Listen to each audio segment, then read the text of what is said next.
Welcome back, everybody, for Hacking Pro Tips, what I think is number 5.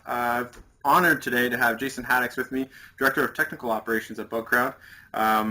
Jason, I've watched your DEF CON talk. We've chatted a couple times on Twitter, and there's a ton of information that I want to cover, and I know that there are others on just this talk, so I greatly appreciate your time. And as I mentioned just in our pre-talk, you got a pretty badass office there in the background. I love the DEF CON banner. Oh, thank you. Yeah. Yeah, I mean, yeah, the DEF CON talk was awesome, and I saw some of the Twitter stuff, and I'm a real big fan of your book as well. Anything that helps people get into hacking or bug bounty or security, like just to be a security practitioner in general, is right up my alley. I love it all, so thank you. Thanks, man. I Yeah, really appreciate that. yeah. That means a lot. So first question, and I've had others kind of suggest I asked this as well, is kind of how did you get started? How did you get into the hacking world? Um, that's a good question. So, I mean, if I'm just going to be honest about it, when I was younger, I got into some things that probably weren't the best things for me to get into, uh, and I ended up meeting some friends who were hackers already, and probably like 20 years ago now, maybe 15 years ago, and they were just getting into application hacking. So like SQL injection was brand new. Rainforest Puppy had just came out with it, and I really had no idea, like what they were doing, how application hacking worked. And then, so I knew them, I kept in contact with them, and then I went to school. I went to a community college, Santa Barbara City College, and they had an ethical hacking and network defense course, and I took it as an elective as part of my Cisco certified engineering program, Okay. and it was an elective in that path, and I took it, and I realized that the class was actually not super great. Like, just from talking to my buddies, it like wasn't the greatest class. So then I spent a lot of time talking with them and just studying because I had a night job. I worked like 6 p.m. to 5 a.m. or something like that as IT and tech support, and background in computers, and I just kind of took every CTF challenge I could take. I might have pirated some trainings, like I did a lot of stuff I begged, broke, and stole because I knew this is what I wanted to do. This was really exciting to me. It was the first career job kind of thing that people said you can do this and get paid money, um, and it was also like enjoyable to me. So I spent probably a year on the night shift just learning everything, and then eventually I caught a break. My employer was looking for IT, like a IT promotion kind of. I worked at Citrix back then, and they were looking for just a general IT guy. And I told them, hey, as part of my bonus, I would like to, or as part of the promotion, I would like to go to a SANS training. And so I went to my first SANS training, and I did the SANS 560 general pen test class. And then it was off to the races from there. Every year I was going to like 2 SANS trainings. I did offensive, did e-learn security. I did every certification you could possibly think of on pen testing or web testing. I did them all within like a year or something like that, and went to a couple conferences as well. So that's kind of how I ended up starting. And then I got my first job at Redspin, which was a small pen testing company pretty close to where I live. I live in Santa Barbara, and Redspin is based in Carpinteria, which is probably like a 30-minute drive. And they did a lot of pen testing for um, banks in California, and so I cut my teeth on doing that kind of work with a whole bunch of really smart guys. So Crazy. There's so many questions I want to follow up there. So one of the things I'm going to table, because I want to come back to it, is the CTFs, because that's something I'm hearing a lot about. And I've also, to be honest, maybe we should have access to them, maybe we shouldn't, because Sam mentioned that we probably shouldn't. But you guys have a couple of CTFs on Bugcrowd, so I want to table that and make sure we get back to that. okay. I'm also interested in and kind of like what value you see in that now, reflecting on it. And is it, if somebody new were coming to you and saying, hey, I want to get into hacking, is that something you would recommend? Or is that kind of like, hey, why don't you kind of read this book, get a feel for it, and then maybe that's kind of where you take it to the new level once you confirm you want to do that? Like, what's Yeah. your perspective on that? It was a little bit different back then because the only way into a career doing this was really to get a certification back then. Like to get a SANS certification, OffSec had just come out. Um, So like you could either have worked your way up as an IT practitioner and show people you learned security from like a book or some competitions or something like that. That was less common. What I saw a lot of people doing is going to a SANS certification, getting the cert, and then getting hired into security positions. So I think there's a lot of value, and there's still a lot of value for that today. But the whole landscape has changed because of bug bounties now, right? You need a cert to prove that you can do this work. If you have an impressive portfolio of sites that you've contributed to their bug bounty, it almost says the same amount as a certificate nowadays. The problem that I'm seeing a lot is that you don't learn many of the soft skills and the professional skills just coming up that way. And so a lot of people who just do bug bounty, who are the most bright and technical people I've ever met, have no idea how to write a report, or like have no idea how to interface with the client. They have no idea really how to stay in scope or write a good submission. There's just a lot of soft skills you miss out on. They don't know how to even ask the right questions sometimes when it comes to doing a complete pen test or security audit of a website. But they know everything to do with the thing that they're good at, like cross-site scripting or SQL injection or Right. XXE or whatever, right? They're masters in those fields. So nowadays it's a little bit different. You can go about it either way. Be smart about it, I guess. So.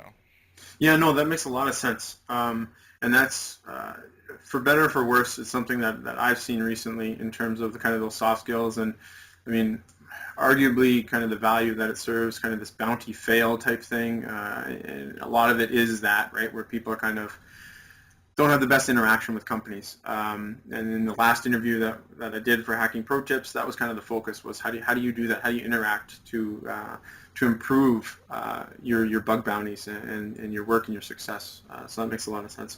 Now, in terms of the pen test, and this is something that came up at your DEF CON talk as well, and just for the viewers and the listeners that are listening to this now, if you haven't seen How to Shot Web from DEF CON, I think it was DEF CON 23, right? Yeah. Watch that video. I would say pause this, go watch that, and then come back here. The amount of information that's there is insane. But you also mentioned it there. There's a difference between bug bounties and there's a difference between... So are there key skills that you took out of that pen testing experience that you apply to bug bounties? And is there stuff that you just that you learn there but you just kind of let go by the wayside if you're doing bug bounties? With bug bounties, you get a lot more exposure to black box testing, where you just have a target and you go. And you can get into the app, but it's only if you actually get into the app. Yeah. With pen testing, you get a lot more access to the development teams. There's a lot more of a relationship already built because they've contracted with you, and there's like an NDA in place and a lot of legal mumbo jumbo that holds you.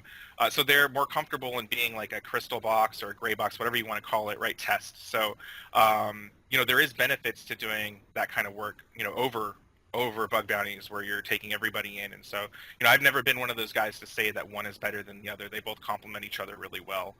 Yeah. Did I answer the question? I'm sorry. No, you did. No, you did. But one of the things you did to speak to it was the idea of, are there skills that you apply with pen testing that don't apply with bug bounties and vice versa?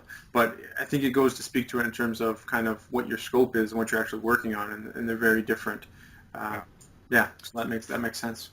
Yeah, and then I think I mentioned the soft skill stuff already, but that's super important. Like if you're gonna make a career in this, it's not just about being able to pop boxes. It's about being able to work with the client, right? Like, when and I tell this to all of my engineers and then like anybody I meet who's just getting into that. When I walked into a room, 15, maybe 12 years ago, starting to do this, I thought I was the smartest guy in every room, Yeah. and that's not the truth. You can't act like that when you're doing this type of work if you want to make it a career. Like you have to really listen to people and what they need and make decisions based on that information, and not think that your one vulnerability is maybe like the most impactful thing in the world or the most severe thing that they've ever seen. It's really whole organization.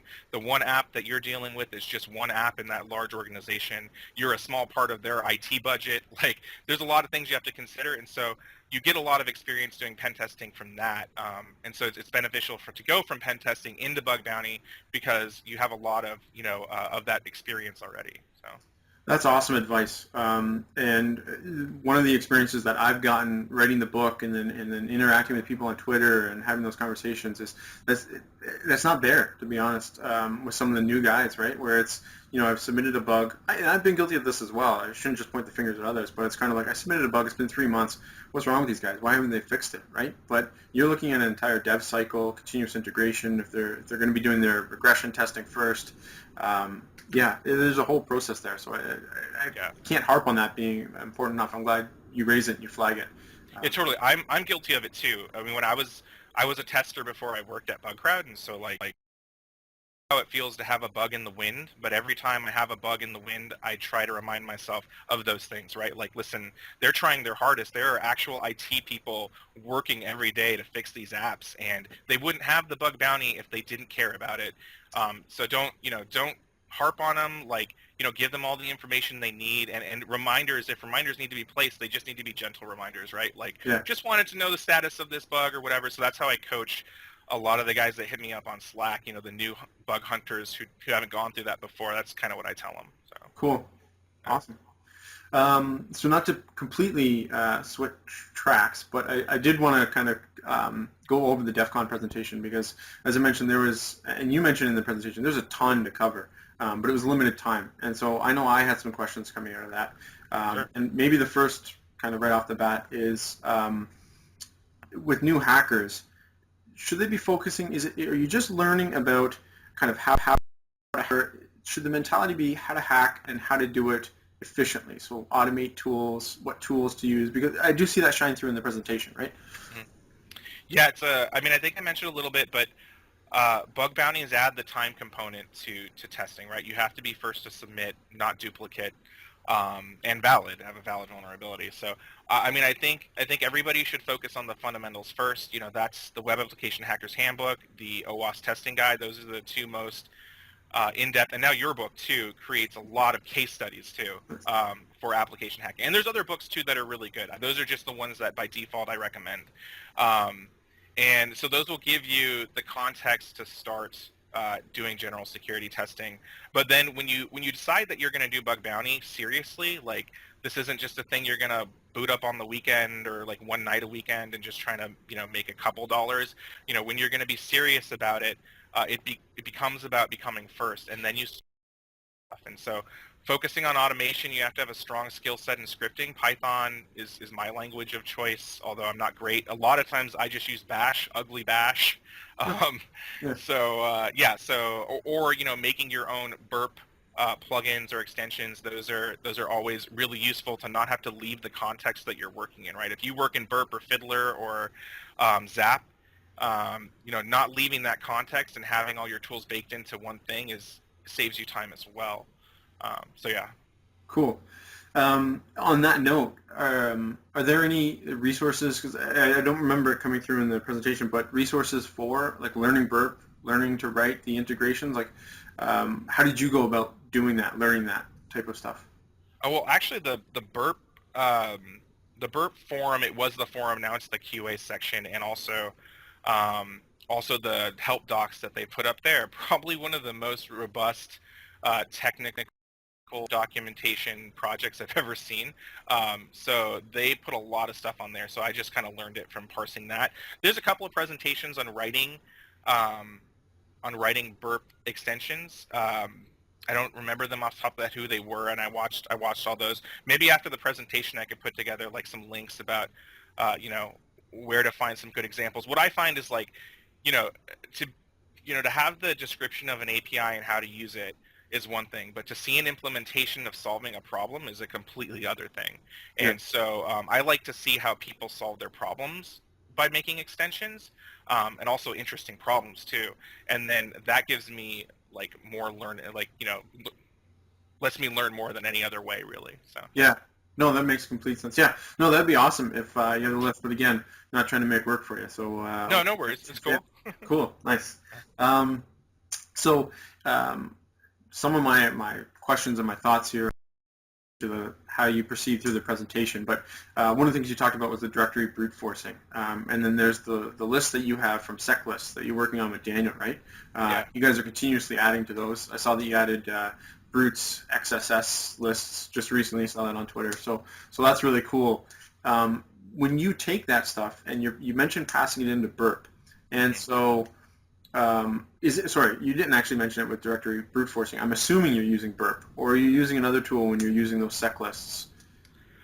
For directory brute forcing, and this actually goes contrary to what I said, but I actually use like wfuzz or Potador, which are two tools that do command line directory brute forcing just for the threading, because that one you're just throwing so many strings at a site, So I use those, and they have custom flags to basically regex on certain responses and any response really. So you can customize them towards any page that throws like a or like a custom response code. Like that happens all the time.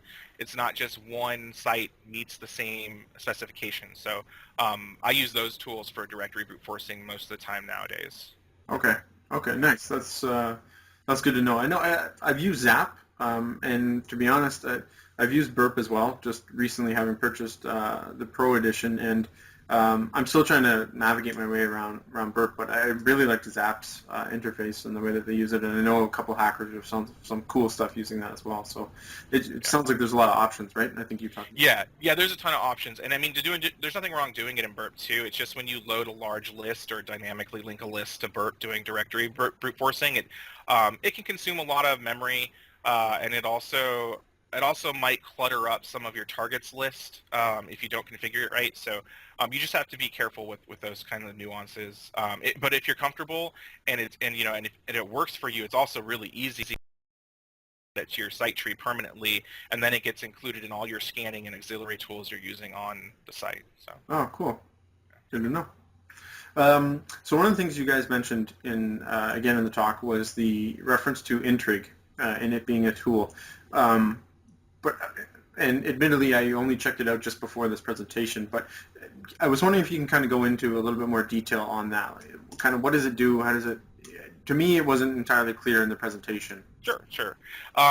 So Intrigue is a tool not written by me. It's written by my boss, who's the vice president of operations at Bugcrowd, Jonathan Cran.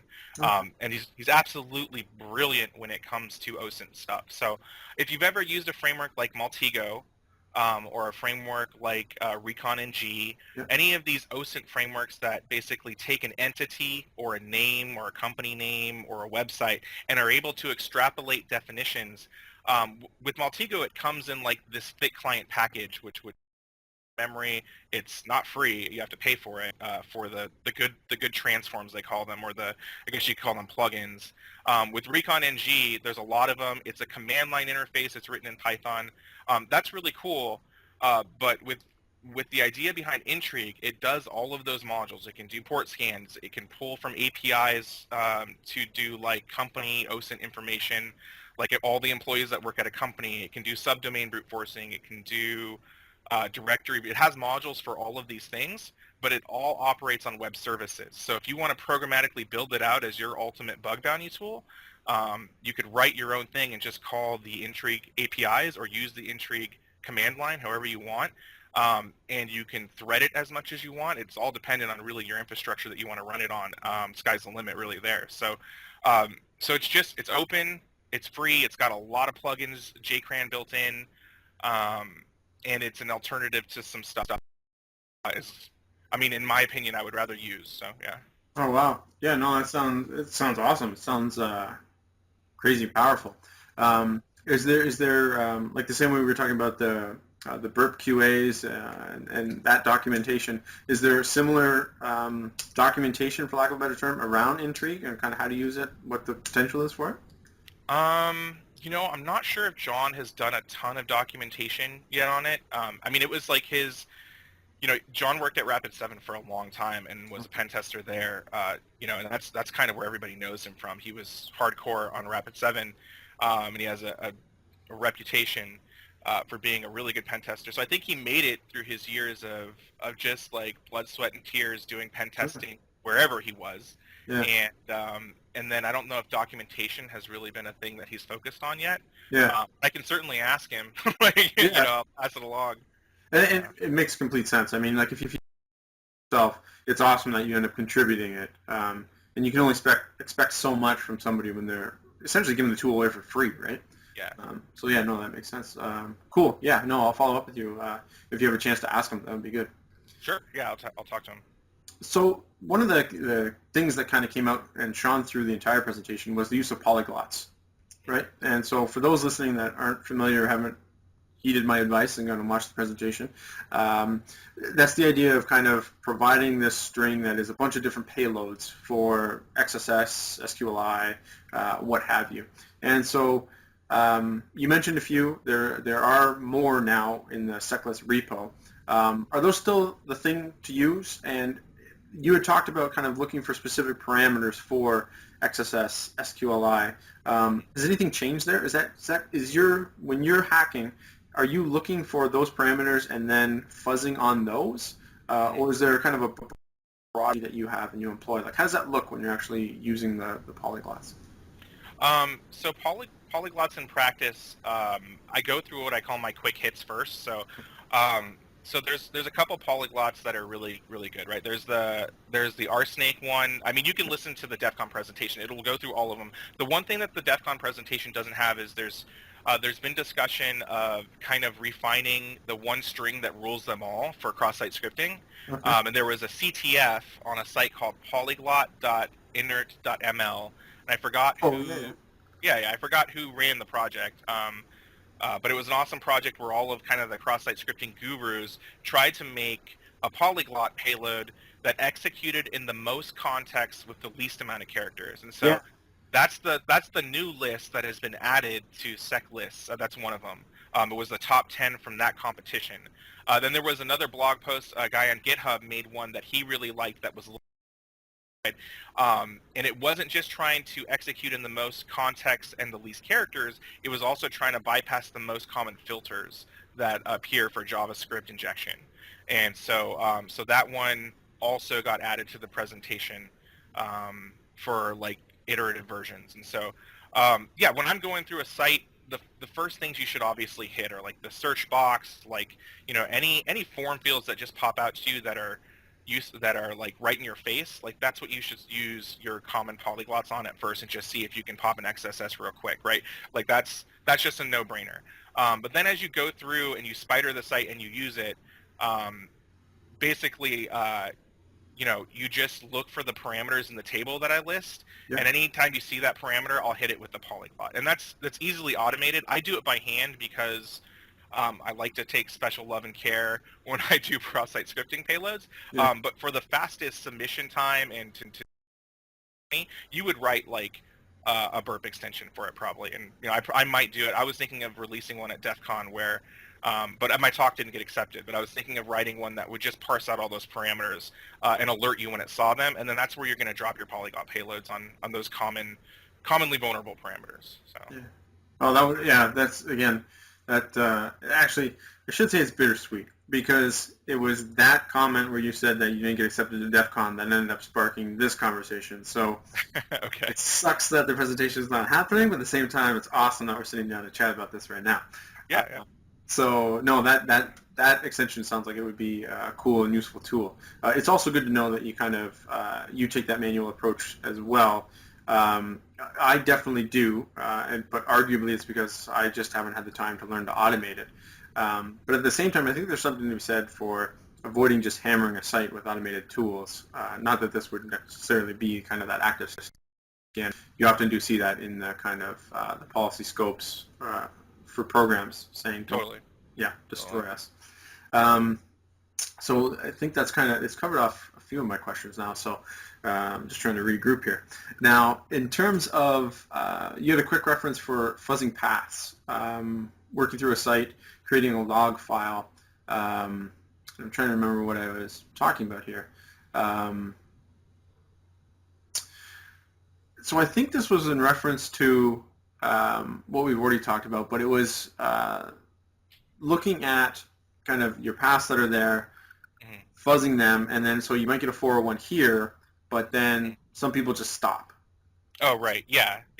So recursive directory brute forcing is a thing. Like it needs to be a thing, right? Like, and I don't know why I see a lot of people like do like, you know, one path off of the domain and then it was just a quick aside in the slides just to say like, you know, if you get a custom error page or a funny response code when you're doing directory, but something that is out of the norm, out of the other million requests that you've sent, don't assume that the authorization for the website is actually good on the next level up, right? Mm. Like someone might have a custom HT access rule that they messed with, and you might get lucky and find like a control panel or, be access to, have like one, have access to one page of the control panel or something like that, right? Like something like an IDOR type situation or, default functionality left out there, or maybe even support docs or like a plain text file that has passwords in it or something. Like just continue along that path.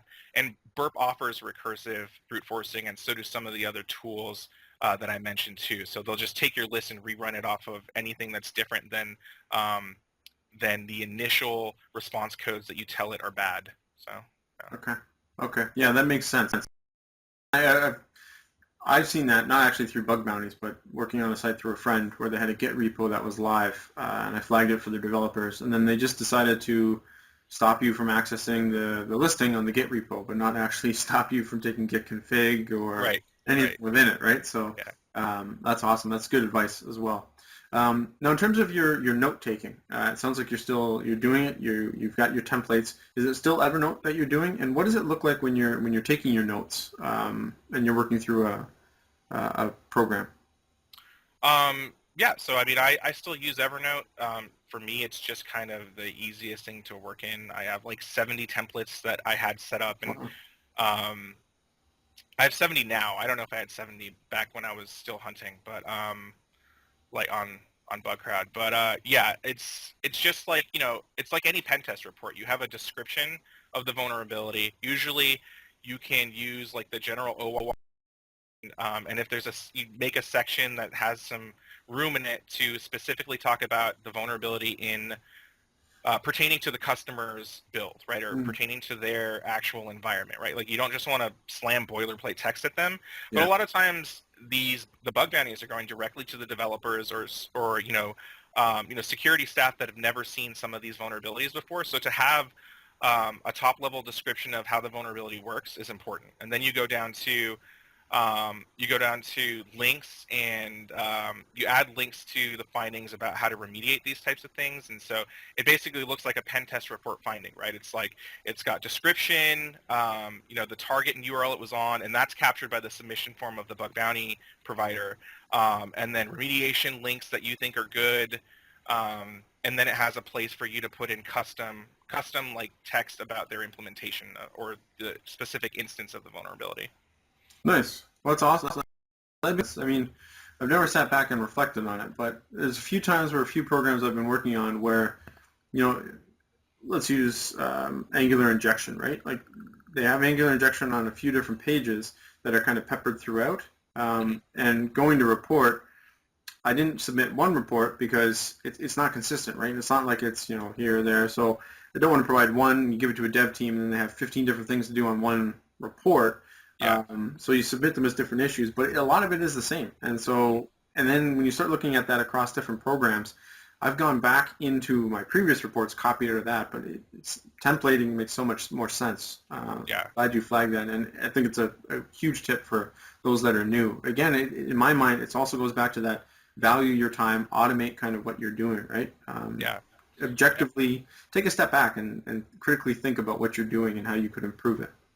I think one of the really beneficial things about templating findings too is also that, like, sometimes I'll make typos or I don't explain things the first time around very well. And so like as I get feedback from customers, or I'll make a super long run-on sentence or something like that, something that just looks dumb, right? Like as I get feedback from clients, I recognize those things and I take the feedback that they've given me for that specific issue, and then I rebuild the template a little bit and I make sure that it's the best possible version of itself it can be. And so that's especially useful for some of the guys who I hang out with who English isn't their first language. So having the templates and having an English speaker review them before they submit them actually gets them a long way to describing the issues very succinctly, and they love it. So. Nice. That's great advice. So I don't know if you've had a chance to actually work with it or not, but the new version of Burp came out with this idea of projects. I haven't dug too much into it. I'm curious if you have, or if you're using them. If you have, I actually have. So I haven't done a project with Burp. Well, I have done a project with Burp actually today, but I'm running an old version I haven't updated yet. So sometimes you see the old version and it gives you the pop-up and it's like, do you want to update? And you're like, no, I just want to get stuff done. So For about 2 months, I did the exact same thing. I was on yeah. my work computer, and I wouldn't touch it. I was just, no, that's fine. I just want to get into it as quick as possible. I don't want to have that pop up because I don't know if they automatically like copy over your config now. I don't think they do, but like I have so many extensions that are set up, with Jython and like the dependencies and stuff like that. Like to set up Burp again is a little bit of a chore. Like not that much, like maybe like 30 minutes to get everything set up again. But like it's I enough of a barrier that you're not doing it. Yeah. Yeah, right, yeah. Nice. So recognizing, actually, I think I'll skip this question. We'll come back to it. I was going to ask you about tools, but we did talk about it. Your new presentation for DEF CON. We talked about it on Twitter a little bit, kind of what it would cover. We're also going to kind of rehash. I shouldn't put words in your mouth, but I thought part of it was going to be rehashing a bit of the previous discussion and then introducing some new topics. So I'm curious, kind of at a high level, what would those high points have been? What's there for hackers that we should be aware of? Sure. So, I mean, briefly touched on IDOR, right? But other than common injections like SQL injection and JavaScript injection, which is cross-site scripting, IDOR didn't get really the love I thought it needs. A lot of the critical vulnerabilities that I see at Bugcrowd come down to either like some egregious injection or an IDOR, really. Tell you one, the P1s that come through Bugcrowd. And so I wanted to really, although it's not a super complicated vulnerability, in a lot of the case you're just changing some type of integer somewhere and making sure the request goes through correctly, I wanted to show case studies of how IDORs can be super critical to applications and also on them that you would never think that to find them before. And really, the conversation I had with you over Twitter was just part of the outline. I hadn't finished my work there, but I mean, maybe for another presentation soon, I'll finish and we can go over some of the case studies that are really good. I think your book actually has a couple really good ones, so I could probably cite those. So I wanted to expand upon IDOR. Server-side template injection is a real big thing right now. Yeah. I didn't jump too far into XXE or out-of-band XXE or like all the different flavors of server-side includes. Like there was just a lot of web stuff that either I brushed over really quickly or I didn't have enough time to go through. And really the methodology for making the talk last year was not all me, right? It was the community. I went through like, oh my God, let me see how many links I have in this folder here. Like more than 150 blogs of bug hunters that I parsed and read every single one of them from start to finish and just parsed all of the knowledge and the stuff that the community had into the talk. And so I think that if you do that every year, there's actually a lot more that you can gain every year as new technologies come out. Like you said, Angular is a big thing right now. Like I'm sure I would have added some stuff about that. And then there was a few areas for the new version of How to Shut Web. It's actually called the Bug Hunters methodology now. But I wanted to do some stuff on like intro to IoT and cars, and I didn't get a lot of time to go into mobile. And mobile has changed so much since last year to this year that you really need to retrain and know where to not waste your time as far as tooling goes and what vulnerabilities clients think are important and things like that. So cool. That's awesome. There's a lot of stuff that kind of popped into my mind. I should say, just to clarify, because I do like to target this to beginners. So when we're talking about IDOR, I think object reference, right? So insecure object. What is it? Yeah. I Something can't, like that. yeah, but essentially you're accessing information that you shouldn't be accessing. So you might be changing like a user ID to get information on another user not related to your account type thing, right? Yeah. I mean, it kind of feels like a permissions issue, right? Like you're able to access other people's stuff just by changing some kind of unique identifier. Yeah. Or you're able to directly access someone's page and it's not restricting your access based on your account and your session. And it's insecure direct object reference. Yeah. Okay. Yeah, that makes sense. Okay. And then, so, the car hacking stuff seems like it would be awesome. I'm really interested in that, especially you guys have a couple of programs there now, Fiat Chrysler, right, and Yeah. Tesla as well, both two hard car hackings. Yeah. So it'd be awesome to kind of to hear that and kind of loop back on that.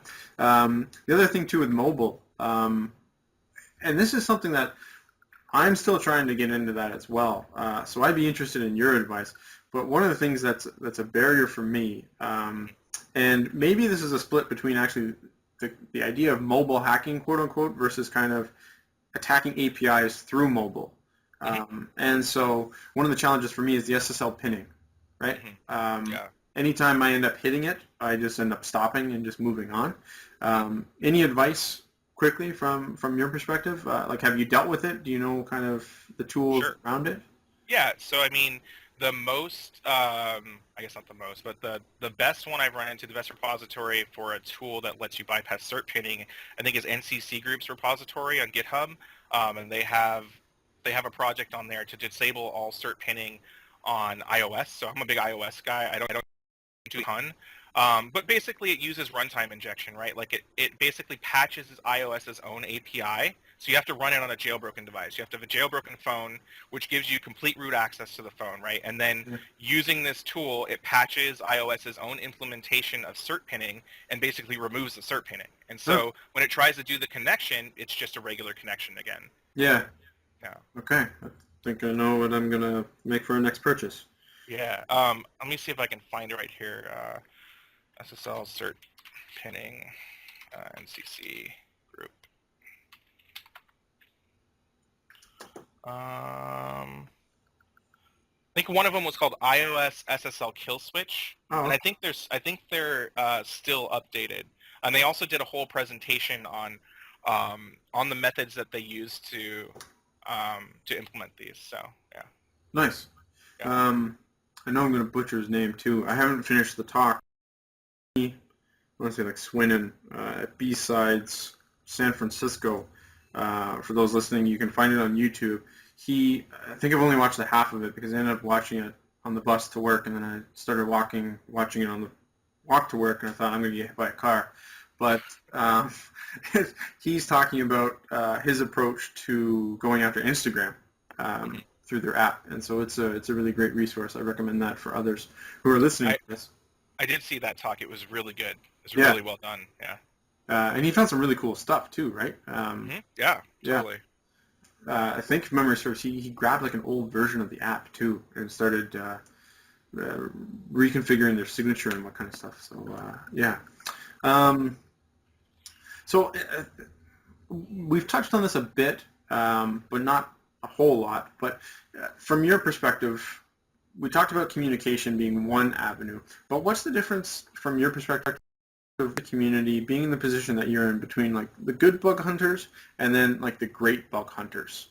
And I'm going to drop his name, although he'd probably be embarrassed and tell me not to drop his name, but like Mongo, right? He comes out of nowhere, starts dominating. What do you think those great guys are doing, or girls, that the other goods aren't? It's hard to pin that down. Like they come out of nowhere and they have such technical knowledge of a system that it's so easy for them to reverse engineer pretty much anything that's similar. And specifically, Mongo is awesome, and he doesn't like people talking about him. So cool. He's a super nice guy, right? Like yeah, I mean, stand up. like people like Bitquark too, Franz, although they're pretty open about some of their methodologies and stuff like that a little bit more. What makes them great? So I feel like experience really, like having like those guys have come from either hardcore guys and complex systems, and so they really know instead of like I class testers into a couple different buckets, and it's probably horrible of me, but I mean, I'll just say it. So like there are a lot of testers who are just throwing stuff at a wall a lot of the times, right? Like just trying to get something to work, and are really good at anytime something sort of sticks to the wall, to following that rabbit hole down and actually finding a good bug. But there are other people who look at that system like the Matrix and know exactly what the developer did for that form, know exactly how they had to defend against some random hacker, and exactly how to exploit it in that in that way. And so for specifics, like I see a lot of those guys have a lot of experience testing APIs, right? Like authentication, like a lot of P1s that come out of the real Uber hunters are API based. They're like, knowing the authorization and authentication schemes for an API and how to mess with them, and then how to pull down a ton of data you're not supposed to have. Or like, real intricacies in blind SQL injection, right? Like how to do that when you're not getting a response code, it's a Boolean response, how to pull out, real nuanced data, XXE, like I said, some of them have their real specialties, but it's hard to quantify that question completely. Yeah, no, and again, it's well, the reason why I ask is because I think you kind of have that unique perspective, both being like in your experience bug hunting, but then also, as you mentioned, like you have the conversations with people on Slack, and then being where you are in Bugcrowd and developing those relationships with people. And as I look at my screen, I realize it's super dark in my room, so I am going to. The sun is going down, so I'm just going to quickly turn on the light. No worries, no worries. So that I'm not a shadow. And you were playing up the hacker vibe. Should have put on the hoodie. Yeah. No, I appreciate that. I appreciate it. It's not an easy answer, and I'm glad you mentioned Franz because or Fran. I'm going to butcher his name and apologize to him right now in advance, but because he's got a couple presentations as well, and he's pretty transparent about what he's doing, and he's also talking about automation as well. And some of the stuff that he's done are great examples and great. I think one of the best bugs I ever saw came out of Matthias Carlson. I mentioned him in the DEF CON talk. There are a lot of really good people in the community. And then one thing I was going to say, and this is just being like super honest, some of the super hunters, they've been given a name now, super hunters. I just call them awesome, but I guess they're super hunters now. It's interesting. They're really good at open scoped programs because they find the servers and this web space that a client has that they didn't even like I can't say his name because he hates publicity, but one of the guys I know has made a ton of money just out of his unique skill to find web properties that companies have just literally forgotten about, and they're just rife with vulnerabilities. Like he's great at everything else too. Like he's great at finding like the generic OWASP top 10 vulnerabilities. He's done API testing, whatever. But the way he gets his P1s is finding properties that haven't been touched or assets that haven't been touched in years, like or stuff that people were trying to hide by registering like IP space that they thought would never get found, and people are writing whole frameworks around it. So it's really it's different for every person, but those methods are also super cool. The problem is that those skill sets are only useful on bounties with really open scopes, unless you want to submit an out of scope vulnerability and hope a client accepts it, right? Which is usually does as in-house. No, I'm glad you mentioned that because I was so torn when I actually saw this, and he did it like innocuously, but there was a report that was disclosed, and he hasn't blogged about it yet. But Shopify paid $500 for a subdomain. It was a takeover, but it was an expired domain, and so there, Sean Zed Shano referenced, I think it's cer.sh or cet.sh or something like that. But this, I had never clued into this, but it goes through the logs for SSL. What's the term? It's like SSL confirmation or something. But anyways, it records all of them from, like a whole number of legitimate sites that are actually working to legitimize SSL in anyways and make sure that it's there. But anyways, the reason why I reference it is because taking those and you look at them, you find some crappers because they have to use SSL on them. Yeah, totally. Absolutely. That idea of security through obscurity, where you find these weird names, and then when you look at them and you find all kinds of vulnerabilities. Yeah, I mean, absolutely. The certificate issuer or like recipient names, if you parse those out, you can find stuff. I've had good success finding a site's trademark and using a Google dork to search for their trademark and to find other properties that they hadn't thought of that were actually out there. as a string, just like search for the trademark.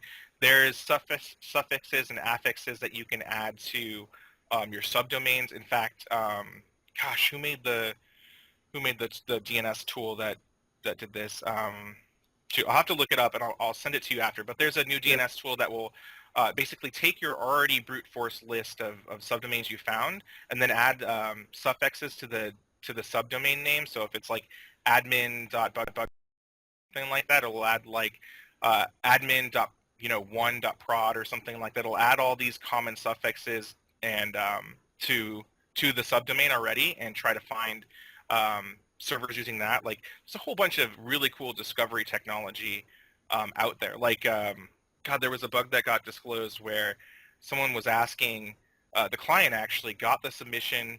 The researcher submitted. It was an open scope program. The researcher submitted like a P1 on a site, and the client was like, how did you find this? Like, I just put this server up literally like 30 minutes ago, and you already found it and owned it. Like, what is your method? And I think the researcher said he was like, I'm constantly scanning all these methods, and it popped up. I got an alert, and I immediately started hacking. So, like, I'm automatically trolling, your program for new assets, basically. So, Yeah. yeah, Crazy. And again, it goes back to automation, right? yeah. And so I think part of this is a good transition. I wanted to come back to it, was the CTFs, right? Mm-hmm. And talking with a couple of the quote-unquote super hunters, they've come up, or they're doing CTFs as well. And so with your experience there and kind of what you guys are doing at Bugcrowd, I know you've run a couple. You also had the tweets about potentially creating some for your daughters. Yeah. What is it that you see that CTFs offer as a good tool for learning? So like, God, I love designing CTFs. Like, it's really fun to design one too. Like, even to be on the other side is hugely educational to make challenges for people of all skill levels. But CTFs give me personally, and I think they give a lot of other people personally, an actual reason to work as a team. Like with Bug Bounty, you don't have a lot of reason to work as a team, because you have to deal with splitting a payout or something like that. Yeah. But with CTF, it's this collaborative effort to solve these esoteric challenges that have a whole bunch of up into one thing, and I think that just speaks to what a lot of people want. I think, and it's just an opportunity to gamify it again, right? Like the leaderboards on all of the platforms are really great, and they're gamifying rank and accuracy and stuff like that is great. But CTFs were around first, and they were great, and a lot of people are familiar with the Jeopardy style CTF that happens a lot, and so yeah, I think for all those reasons they'll be teaching tools for a long time to come, and I think with CTFs, obviously you can cater to a lot of different skill sets, right? Like we have the Bugcrowd CTFs, which are, most of the challenges are aimed towards absolutely new people, it's application security, because to us it's like we really want to train the next generation of bug hunters, on what bugs look like and stuff like that. So we do a lot of like intro OWASP stuff, right? And we've given it at a couple universities where, oh yeah, we want to play the Bugcrowd CTF, and they've absolutely destroyed it. Just wrecked it. Yeah. Completed the whole thing in 15 minutes or something like that. So you have to, as a designer and as a team, you have to realize that some are introductory skill sets and some are really in-depth skill sets, right? Like when you're getting into reverse engineering a binary that's on some platform that you've never worked on before, like maybe ARM or something like that. You know, that's really hard, and you learn a lot from cutting your teeth on that. And it's very actually similar to how real world hacking works, like in IRC channels. When a new app comes out that has incentive to be reverse engineered, let's say a game or something like that, like all those researchers get together in IRC, now it's Slack, but they'll get together in a room and just like share all their information until someone makes a breakthrough, and then people will start automating tools and solving things. And so I think it harkens back to a lot of the hacker spirit, to tell you the truth. So Oh, that's cool. Yeah, to be honest, like I think it first came up on a conversation with Philippe, and that was around the time Google was launching theirs, and so that kind of sparked my interest, but haven't really participated in it. So the team dynamic and working collaboratively and learning from others, I hear that a lot from hackers, and so that's an interesting avenue to kind of go at it. and learn from each other and work together. On that note, now I mentioned this before, somebody in one of the Skype chats had mentioned that they were working on the Bugcrowd CTF, and I remember wondering, what's the Bugcrowd CTF? So I did a quick Google search and found that it was there. Ended up tweeting about it. Sam told me that they're about to take it down. It shouldn't have been public. But do you guys have do you guys have CTFs, or have you thought about having CTFs for? Oh, totally. Yeah, totally. So we have two projects. We have one project which is an external CTF that we spin up ad hoc for cities, conferences, or whatever, and Okay. it's only 15 questions. It's very introductory to get people excited about application security of all different kinds. We have some really cool firmware challenges on there. So we've got a range of really easy stuff to and a couple of really hard ones for like people who really want to get into it. And so that one we can just spin up at any time for anyone who really wants to have a CTF. Like that was Sam's project, and I worked with him designing the challenges and the actual framework, and so that exists. You'll see that around everywhere. Like, people might have a CTF at a conference you go to, and you'll look at it and you'll be like, oh yeah, this is the template for the Bugcrowd CTF. This is theirs. And then the other one is the internal CTF we had at Bugcrowd, which we did invite some random people to. So I ran and hosted an internal Bugcrowd CTF for our engineers, our dev, our sales. Everybody participated. This is one of the other things that's good about the collaboration. We actually had salespeople of the OSINT challenges and stuff. An engineer I work with, Leaf, wrote a blog post about it on our blog, but just the fact I gave bonuses to people who had never played a CTF before. I gave bonus points. What else did I do that tried to encourage like playing together? So if you were not in a technical role and you played, you got like a 100-point bonus. And if you'd never played in a CTF before, but you were in a technical role, you got a 50-point bonus. And so I was really trying to encourage people to get together. And it was addicting, and a lot of people like really worked on it. And that was probably one of the most fun CTFs I had hosted in a long time. It had all kinds of crazy, weird challenges. So yeah. Nice. Yeah. No, I read that blog post. It was interesting, and yeah, it was a cool perspective. Reading kind of not having a technical background and participating in it, and joining up and hearing the team go at it. That's pretty cool. So I did want to talk about Bugcrowd itself because, well, let's be transparent. I'm not as active on Bugcrowd as I probably should be. And that's just because I end up getting comfortable and then I don't try new things. I'm also trying to break out of my shell of intimidation, submitting bugs to other hackers, potentially having your peers, read your stuff and then and work on it. Now that said, I've also heard others where they submit that and then they have, I'm going to throw his name out there. I don't know if he actually did it in this capacity. Probably, I think he'll be okay with it. Patrick, working with Stefano. And so Stefano wrote about Heroku vulnerability. And when he was doing it, he had Patrick kind of push him. And so I don't know if in what capacity Patrick was doing it, but there's that opportunity there to improve things, right? Mm-hmm. And so I guess what I'm asking is, if somebody is not as familiar with Bugcrowd, what advice do you have for them coming to the platform?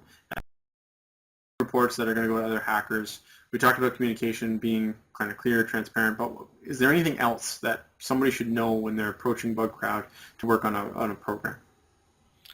Man, that's a very open-ended question, but we've written multiple guides on how to do things as a researcher, like make the best report submission. All of this is on our blog too, and I think our support docs too. So how to write a really good submission, which has some of the stuff I mentioned before.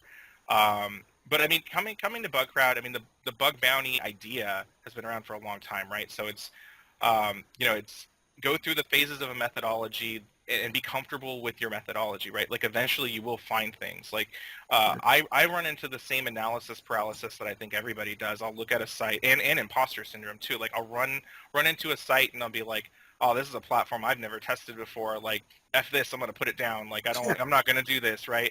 Or, like, I know some engineer who works on that sec team and be like, oh, like I don't know if I want to submit a bug and then have him be like, oh, Jason's a noob or something, Like, there's a lot of stuff that goes on. Yeah. There's a lot of stuff that goes around, but just do it. Like, in the end, you're helping the client be more secure, and that's what it's all about, right? Like, and you're getting to learn. And to me, that's also what it's all about. Like, I'm constantly trying to learn everything I can. So, I mean, just do it, like Nike says, I guess. And yeah, and then make sure that, you know, when you're doing it, you have a good report submission and you follow your methodology, right? Like, and if that's the Web Application Hackers Handbook or the OWASP guide or whatever, um, like I know a lot of people who will just start checking for one thing and then never find cross-site scripting or something like, and not check for the rest of the classes of vulnerabilities. And although it takes some time um, to exercise the site fully and really go through your methodology, do the whole thing and don't just give up after a little while, because eventually you will find something. And don't be afraid to submit something too. Like, I've had stupid bugs, like, oh, you're not doing this header, or like, you know, stuff that would end up in like the beg bounty hashtag, right? But like, you never know to a client what they care about, right? Unless it's obviously in the out of scope bucket, right? And that could be a huge security issue to someone. And also, like, keep note of those things. I think I mentioned this in the presentation, because there's a lot of times where like I'll see something what I think is like minor, but then I'll end up chaining it together with something else to make you know, a decent or even, you know, high level vulnerability. So that, you know, keep detailed notes where you're going along. Like, anytime I encounter an error, anytime I think there's an authorization problem, or get a redirect to like the home page when I'm not expecting one, those are all pages I mark in Burp with colors, and I say, this is interesting, come back to this later, right? Like, it's not worth diving into right now, but after you finish the methodology, come back to this and check it out, right?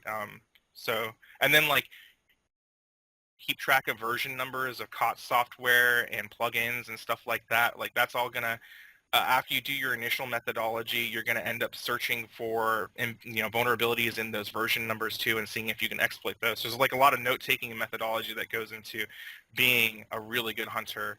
And like I say in the slides, like, it doesn't always have to be like the Web Application Hackers Handbook methodology or the OWASP methodology, but do go into a project knowing what you want to do and what you're good at and what you want to do first, and go through all of it. So I guess that would be a partial answer, maybe. No, that to be honest, that's an awesome answer. That's more than I anticipated.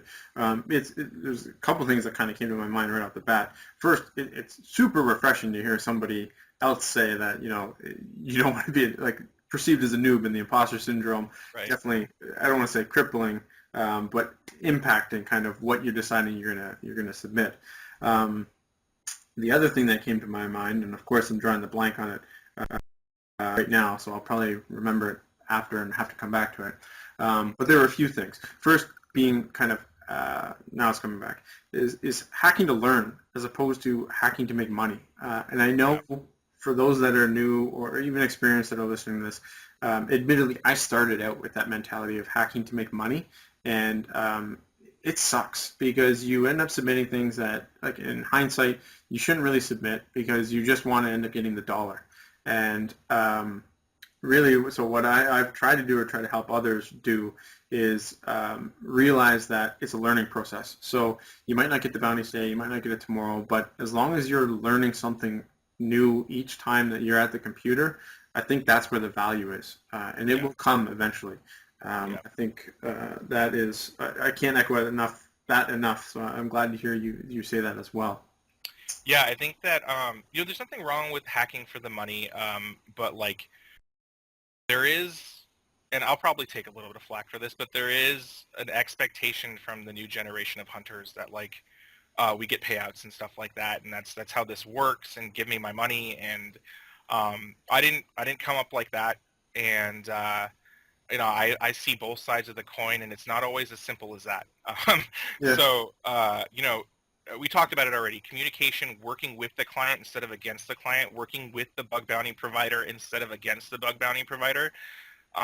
You know, one thing I can say as being the director of all the engineers who work, you know, at Bugcrowd is just like, be nice. Like, just everybody just be nice. Like, because, you know, you have a situation right now that maybe is like something got triaged wrong, or your vulnerability actually wasn't valid and you're super bummed and want to take it out on someone, maybe the customer, maybe an engineer, maybe the provider or whatever, right? But like, eventually that person is going to see another bug of yours, and they're going to think back to the interaction they had with you last. It wasn't quite great. Mm-hmm. And that's gonna, when they sit down at their council meeting to discuss rewards and what they rate something at, if it's not like an automated process, they're gonna be like, well, yeah, this impacts our decision a little bit. Like we don't want to let it, but it does. And Yeah. so, yeah, I mean, everybody just be nice. Like chill out a little bit. No, that's uh, it's. I mean, I've been there, right? I've definitely been on that side where it's like, this sucks. I just submitted a bug, had it triaged. It happened to me the other day, actually. I submitted a bug, had it triaged. 2 months later, the dev team came back to the security team and was like, no, it's not. It's not a bug. So they closed it on me, and it was just like, man. But it's, I think if I were this like 6 months ago when I was just starting out, I probably would have wrote back and just kind of been fuming and just, wouldn't have been aggressive, but maybe turn that knife a little bit. Whereas now, piece of advice that I give people that reach out to me is, and this comes from my other life, my other world, my other job, is that if I was making, if anybody was reading this report, would I stand behind it? And so I think that when I tell that to other people, it seems to resonate. And so I think it's valuable advice is that if anyone read what you were reading and you were face to face, would you actually stand behind it? Would you be proud, or would it make you embarrassed? And so I try to live by that, and I hope it's good advice. No, I think it's really good advice, and yeah, I think it's right on the money. Also, you have to think about. Well, we've already discussed all this, right? Like, there's a whole dev team behind there doing things, and timelines to remediate are different for every company. So yeah, I mean, what other tips can I think of? It's just, everybody be nice. Things will follow you. Like if you, here's the story I was going to tell. Sorry. So I have definitely had that same experience too, right? Like before I worked at Bugcrowd, I hunted for, in my part-time while I was working at HP as the director of pen testing there. And like, so I know all of these feelings. I know how bad it feels to think something's important. And for someone to disagree with you, and maybe they don't have your same viewpoint, right? Honestly, I still have bugs in the Bugcrowd platform that a client hasn't touched for a long time, and they're still there since I hunted years ago, right? And the only thing you can do is really try to support with evidence, right? And so that's the one thing you can do. Say, hey, listen, these are the resources why I'm reporting this, right? Like this is a security issue because of X and because of Y. Here are some resources you can go look up, that kind of spell out what bad things can happen because of this. I didn't do any of these bad things, but that's why I reported this. That's what is important.